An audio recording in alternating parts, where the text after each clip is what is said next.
C'est un réel bonheur pour nous de vous retrouver dans l'Afrique en mouvement, votre émission qui met en lumière les initiatives qui témoignent de l'Afrique résiliente et innovante. Ce rendez-vous va s'articuler autour de deux points majeurs. Il s'agit du point de l'actu, la première partie qui reviendra sur les principales informations de la semaine, et le best-of vous proposera des extraits de nos différentes productions. Mesdames et messieurs, nous ouvrons cette émission avec le Maroc.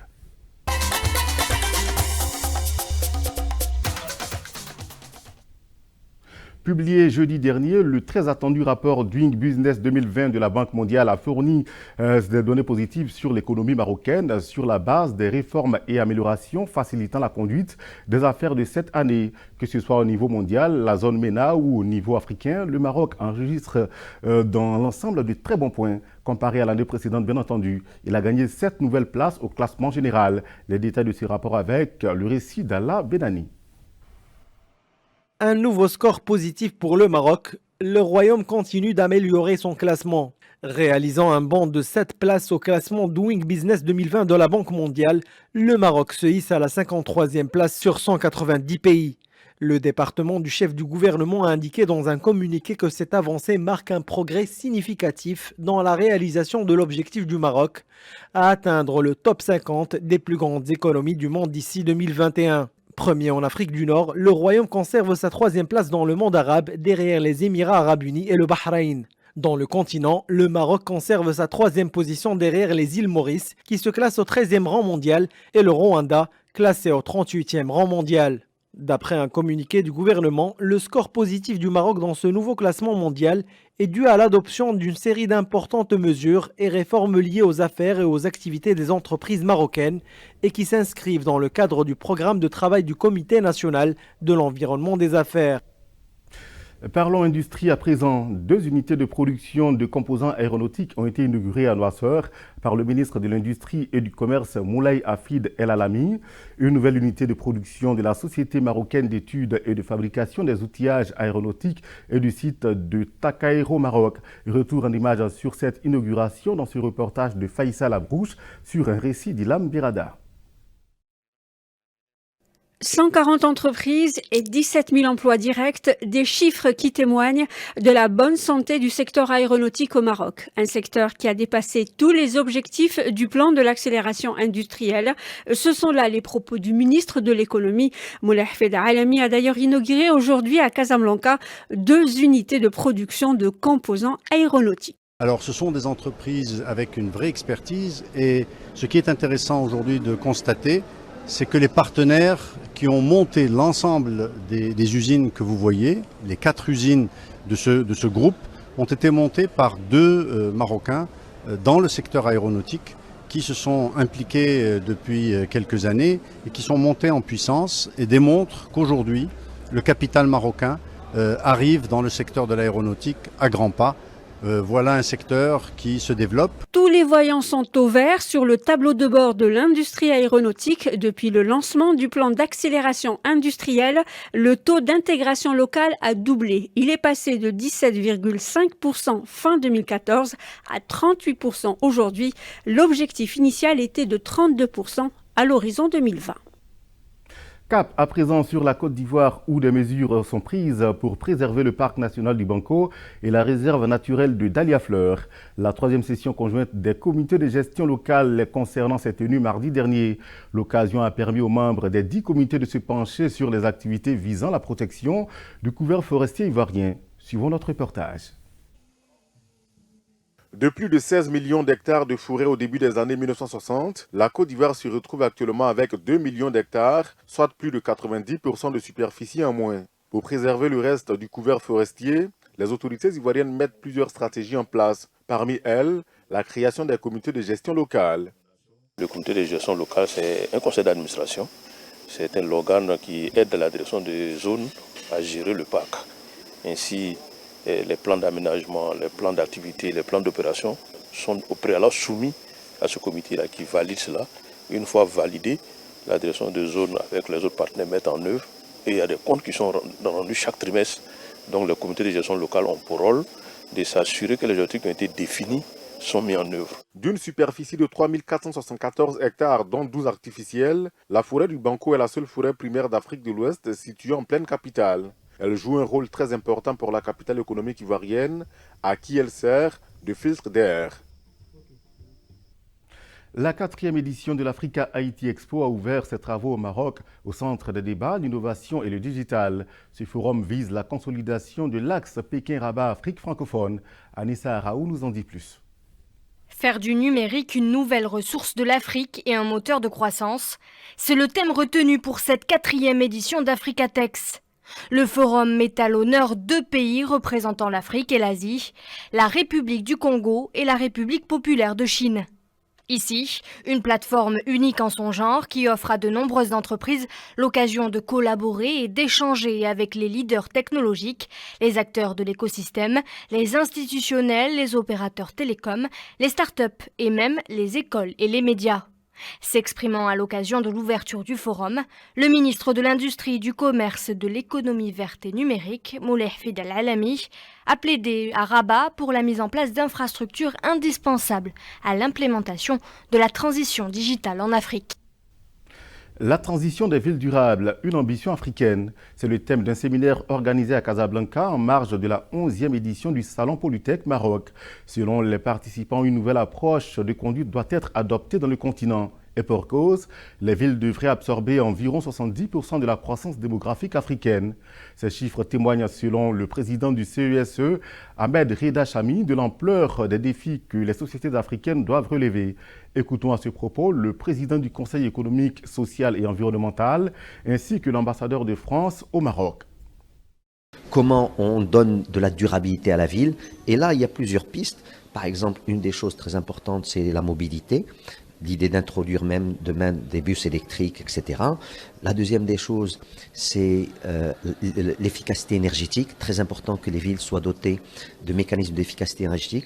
Troisième des choses qui est aussi absolument importante, c'est la gestion de l'eau et la gestion des déchets. Et dernier point, c'est qu'avant, on parlait de schémas d'aménagement urbain. Après, on est passé à des schémas de mobilité. Maintenant, il faut passer au schéma des données. Autour de ce thème, qui est très important parce que la population marocaine et plus généralement la population africaine est de plus en plus urbanisée, ce qui pose beaucoup de défis en termes de logement, en termes de transport, en termes d'accès à la santé ou l'éducation.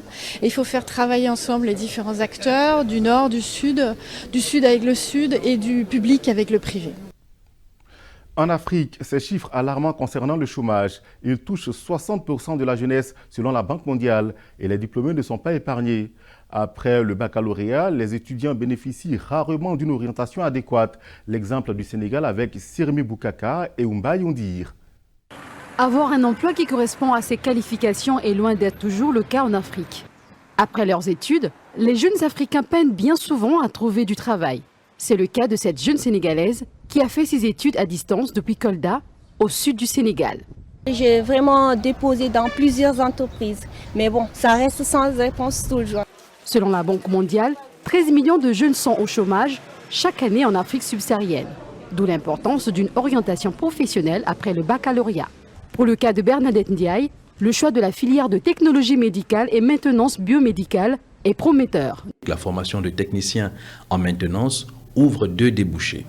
La première, c'est celui de s'orienter vers l'emploi. Ça veut dire qu'ils vont vers des structures installées, solliciter, offrir des compétences, etc.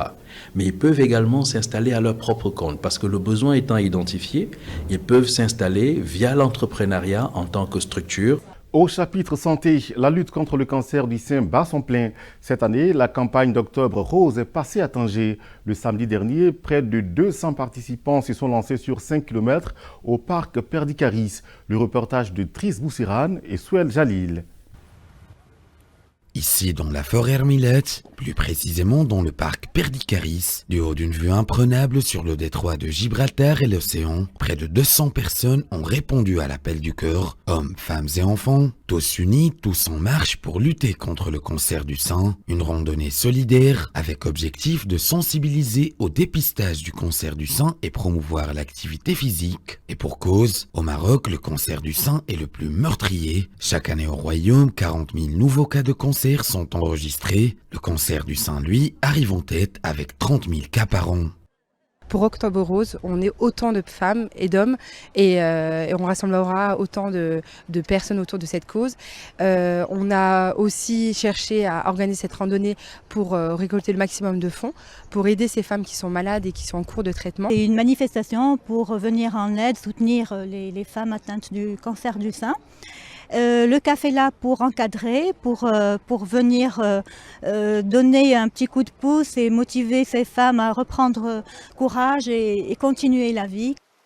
Pour la petite histoire, ce domaine aurait été construit à cet endroit par Ion Perdicaris, ancien diplomate américain, pour permettre à sa femme atteinte de tuberculose de recouvrer la santé, un lieu emblématique qui véhicule encore aujourd'hui la même symbolique et qui regroupe dans un même espace des femmes guerrières qui ont triomphé de la maladie aux côtés de professionnels de la santé qui ont participé à cette randonnée pour sensibiliser les participants.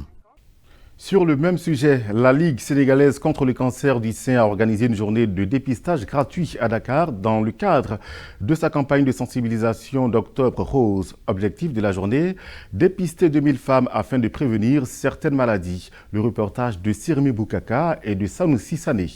1293. Au stade Léopold Sédar Senghor, le Top Rose bat son plein. Accompagné de sa mère, Fabien Degoué, 18 ans, est venu se faire dépister gratuitement. Je sens que mes seins ils sont sensibles et que j'ai comme un genre de boule ici, donc il fait mal. Je ne suis pas sûre que c'est ça, mais ils m'ont examiné. Ils ont dit que je vais faire une échographie. Les femmes âgées de 16 à 74 environ ont répondu présentes. Selon la présidente de la Ligue sénégalaise contre le cancer, les femmes devraient être sensibilisées pour une meilleure prévention de certaines maladies. Pour cette campagne Octobre Rose, on a pratiquement atteint notre objectif, c'est-à-dire examiner plus de femmes, distribuer des bons de mammographie et sensibiliser beaucoup de femmes. Là, nous devons examiner plus de 2000 femmes. Je pense qu'à cette heure-ci, nous sommes à plus de 1900 tickets distribués. Notre page santé nous amène au Niger à la rencontre d'Ibrahima Moubarak Madougou. Le jeune homme de 24 ans a vaincu une leucémie au terme de 10 ans d'hospitalisation au Maroc. Un combat qu'il a tout de même tenu à poursuivre malgré une guérison complète. Chaque semaine, il est au chevet des malades du cancer pour partager son expérience. Notre correspondant Jean-Djibril William l'a accompagné. On vous propose son reportage. Nous sommes au Centre national de lutte contre le cancer de Niamey. Et en ce dimanche matin, un visiteur particulier attire notre attention. Ibrahima Moubarak n'est ni médecin, ni pensionnaire de l'établissement qu'il connaît pourtant très bien. Ce jeune homme de 24 ans vient ici 2 fois par semaine rendre visite aux malades du cancer. Un mot doux, un encouragement pour les patients et pour leurs parents. Il y a seulement quelques années, Ibrahima était à leur place. Moi, j'ai vécu le cancer et c'est le soutien psychologique, moral, qui m'a permis d'avoir le courage, l'espoir de continuer et de battre jusqu'à la guérison. Et c'est pour ça que je suis là pour les soutenir. Ici, les visites du jeune homme constituent une bouffée d'oxygène pour les malades, mais aussi pour leurs parents. Ce jeune homme est la preuve vivante que l'on peut vaincre le cancer. C'est une maladie très difficile à supporter et on peut très vite se résigner. Le voir ainsi me donne beaucoup de courage, ainsi qu'à mon fils. Retour au Maroc avec l'association Jossour Forum Femmes Marocaines qui a lancé à Rabat une campagne nationale pour la parité. Elle marque la 3e phase de son projet pour la promotion de la représentativité politique des femmes dans le royaume. Un appel a été lancé aux législateurs pour instaurer une parité constitutionnelle effective à l'horizon 2030. Plus de détails dans ce reportage de Kamal Gounaïm et Allah Benani. Au Parlement, à l'exécutif et dans les instances dirigeantes judiciaires, les femmes marocaines aspirent à plus de représentativité. C'est en tout cas le cheval de bataille de l'association Jossour qui a lancé une charte de la parité intitulée « Plaidoyer pour la mise en œuvre d'une parité constitutionnelle effective à l'horizon 2030 ». Lancé en 2017, ce projet entame sa 3e phase afin de pousser plus loin la réflexion sur un dispositif pour l'effectivité du droit constitutionnel à la parité. Cette campagne nationale commence aujourd'hui d'abord pour vous présenter l'ensemble des partenaires qui ont signé et en même temps nous allons par la suite donc lancer ensemble une pétition nationale pour avoir bien sûr aussi le soutien des citoyennes et des citoyens et présenter ensemble le résultat de cette pétition en mars 2020 au chef de gouvernement. En 2012, l'occupation de la ville de Tombouctou par des combattants extrémistes a occasionné la destruction de nombreux mausolées et des manuscrits anciens. Aujourd'hui, les conservateurs s'emploient à numériser les manuscrits sauvés pour les futures générations. Reportage de notre correspondant à Bamako, Mohamed Danyoko. Dans la bibliothèque El Khatib de Tombouctou, autrement appelée bibliothèque des manuscrits anciens, plusieurs œuvres manuscrites datant de la période médiévale à celle contemporaine sont exposées sur des étagères.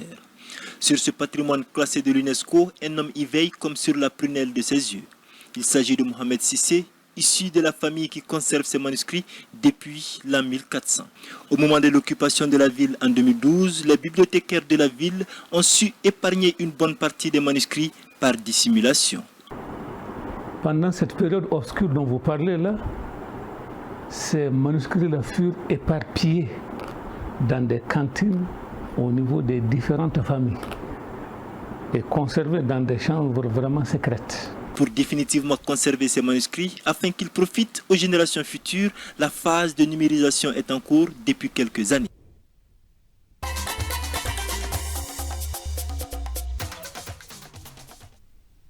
Place à présent au best-of, la seconde et dernière partie de notre magazine d'information.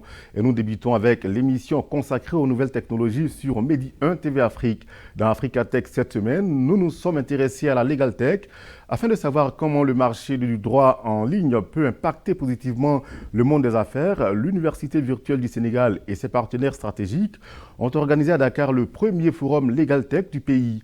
De grands experts du monde juridique, de la technologie et de la sécurité informatique se sont donc réunis à cette occasion pour discuter des enjeux liés à la transformation numérique du monde du droit en Afrique.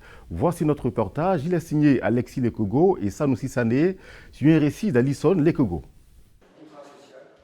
Pour ne pas rater ce tournant majeur dans l'exercice du droit, ils sont venus en masse pour assister, dans l'espace numérique ouvert de la première université virtuelle et publique du pays, au premier forum dédié à la Legal Tech. Après quelques interventions, le constat est unanime. Les juristes du continent doivent opérer urgemment leur transition numérique. La transformation numérique est aujourd'hui incontournable. Elle s'impose à nous tous, à nous toutes, et ça nous lance des défis qui sont liés à notre survie, la survie de nos spécialités, de nos disciplines et de notre contribution à la marche du monde. Certains ont déjà pris le train en marche de cette révolution qui bouscule l'exercice du droit en Afrique et dans le monde. C'est le cas de Nafissatou Tine, sénégalaise et avocate de profession. Elle a développé une plateforme digitale d'information juridique qui couvre plusieurs pays francophones sur le continent. Pour les juristes, on leur offre en fait un accès plus facile aux ressources juridiques, mais aussi un gain de temps, puisque du coup, chercher une information qui n'est pas accessible fait perdre du temps. Et le temps, souvent, est très précieux pour, par exemple, les professionnels du droit qui ont des délais très serrés pour répondre aux questions. Pour les étudiants, on leur permet de pouvoir écrire leurs travaux en droit sénégalais ou en droit africain et de ne pas se baser sur les textes de France, par exemple, ou du Canada ou de Belgique qui sont plus accessibles pour eux. Pour les citoyens, eh bien, en fait, nous faisons des petites vidéos pour leur expliquer certaines procédures pour qu'ils aient une meilleure compréhension du droit. En Afrique anglophone, contrairement aux pays francophones, la Legal Tech s'est déjà faite une place de choix. Plusieurs cabinets d'avocats et juristes entrepreneurs se sont lancés dans ce domaine, qui est l'un des incontournables de l'industrie 4.0. Dans Croissance verte, cette semaine, nous avons proposé un focus sur le programme de restauration de la mangrove dans le delta de Casamance au sud du Sénégal. En 10 ans, 152 millions d'arbres ont été plantés dans l'un des écosystèmes les plus riches au monde. L'auteur de ce programme, Haïdar El Ali, écologiste et ancien ministre de l'Environnement. L'équipe de Croissance verte l'a rencontré. Regardez l'extrait de notre reportage signé Oundey Maridia et Bachir Boudian. L'écologiste sénégalais et ancien ministre Haïdar El Ali est surnommé docteur de l'environnement par certains. Il s'investit depuis 2006 aux côtés des villageois dans la restauration de l'équilibre de cet écosystème. Avec son association Océanium, 15 000 hectares de mangroves ont été reboisés. On a le plus grand projet de restauration de la mangrove du monde. Donc ici, on a planté plus de 15 000 hectares de mangroves, bien sûr accompagné des populations pour rendre cela possible. Mais nous avons managé et organisé cela et nous l'avons réussi depuis 2006. Tous les ans, on plante de la mangrove. La mangrove, cet écosystème littoral complexe, agit aussi sur son environnement en absorbant l'eau de mer et en dirigeant son sel par ses feuilles. Regardez, on voit les cristaux de sel sur la feuille. Malgré le fait qu'il a plu hier, donc les feuilles sont nettoyées. Mais quand vous venez en période sèche où il n'a pas plu, cette feuille est complètement blanche, couverte complètement de sel. Ce qui a permis à Tobor d'ailleurs de récupérer 20% de ses rizières en un peu plus de 10 ans. Avec le reboisement de la mangrove, l'écosystème se reconstruit progressivement car les forêts de palétuviers sont des nurseries pour les poissons. Ces pêcheurs maliens installés sur ces rives depuis 2009 s'en réjouissent.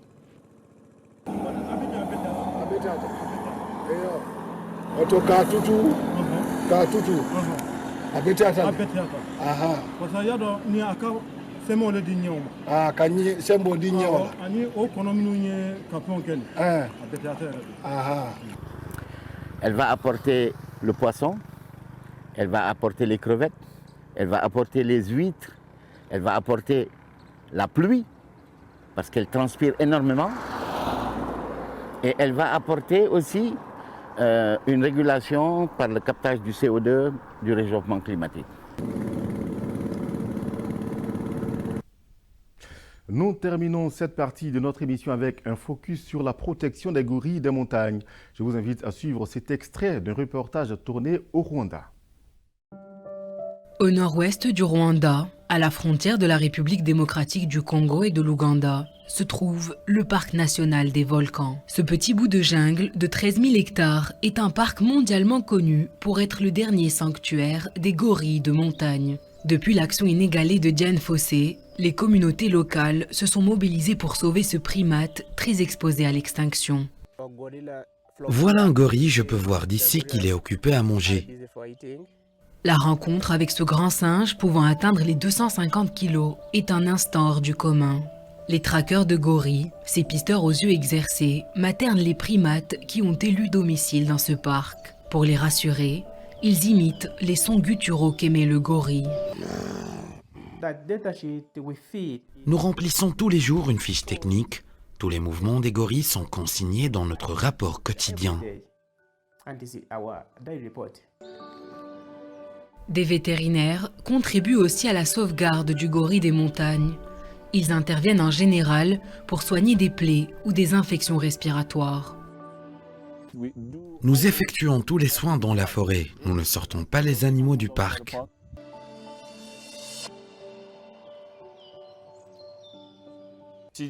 Tu vois, il y a un gorillon sur son dos. Ce bébé est sur la liste pour être nommé. Pour la communauté locale, la naissance d'un gorillon est un jour de fête. Une cérémonie annuelle appelée Kwita Izina consiste à donner un nom au bébé gorille. Aujourd'hui, le gorille des montagnes est une sous-espèce totalement protégée par la loi. Leur nombre total est passé de 680 il y a 10 ans à plus de 1000 gorilles en 2019. Ce chiffre est porteur d'espoir pour l'animal dont le génome ne présente qu'1,23% de différence avec celui de l'homme. C'est la fin de l'Afrique en mouvement de ce jour. Merci à tous de l'avoir suivi et bonne suite des programmes sur Medi 1 TV Afrique. À très bientôt.